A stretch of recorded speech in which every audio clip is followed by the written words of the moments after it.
In the heart of Porto's cathedral, behind a velvet rope and a crystal case, rests a single ancient tooth.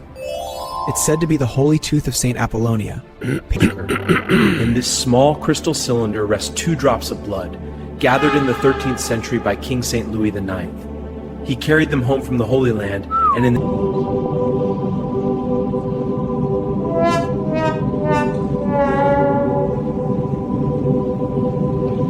You suck!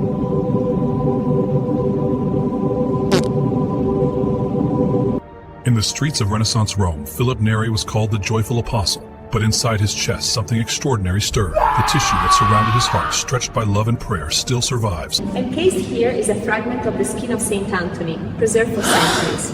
Pilgrims have visited this shrine in quiet devotion, reflecting on his life of service and compassion. Please take...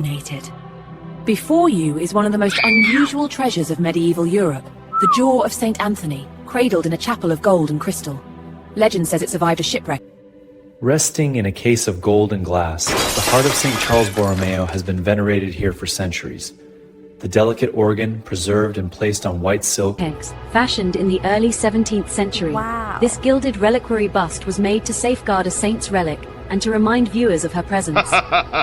Silver covered with... In the heart of Rome's Piazza Navona, behind the sweeping Baroque facade of Sant'Agnese in Adone, lies an unexpected treasure. Within a gilded reliquary, sheltered by marble and candlelight, rests the head of St. John Chrysostom, Archbishop of Constantinople. Gleaming with the blues of the Mediterranean and the warm glow of aged copper, this 13th century reliquary once cradled a fragment said to be of Thomas Becket. Tiny saints, their robes etched in enamel stand. Behind this gilded glass lies something astonishing. Fragments of heart tissue, bits of skin, preserved for centuries. Tradition holds them as relics of St. Anthony. Cradled in gold, this small glass vial holds what tradition says is the blood of Saint Gennaro, guardian of Naples. In the heart of Milan rises a forest of stone, a cathedral woven from 5 centuries of vision. Each spire, each figure carved from marble that blushes in the sun and glows like lamp. Scepter horn, carved 8 centuries ago, she survived in silence. A queenly mother, serene and solemn, her child blessing the world from a frail wooden arm. Flakes of red and gold. In 1547 by Ligia Riccier, a pupil of Michelangelo. This is the Transi de René de Chalon.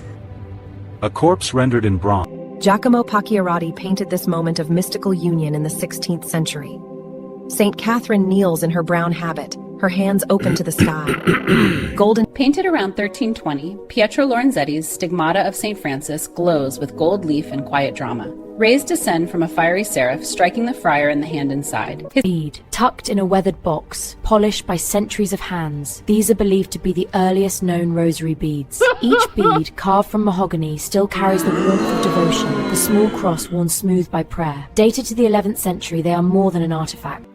In the quiet heart of Città di Castello stands the Church of San Domenico. Beneath its high altar rests an astonishing witness to time. Blessed Margaret of Mottola died in 1320, yet when her In Trier, Germany, a Romanesque cathedral keeps a garment unlike any other. Tradition holds that Roman soldiers gambled for this very robe at the foot of the cross. In a quiet corner of Bamberg Cathedral, this corroded spike is venerated as one of the nails used in the crucifixion of Jesus, a medieval relic with a story wrapped in mystery, its journey from the 1st century. This slender marble column once stood in Jerusalem. Tradition holds that here, Jesus was bound when he was scourged. Centuries ago, it was brought to Rome and enshrined in the Basilica of St. Praxedes. Gilded mosaics and quiet light surround it, but the stone remained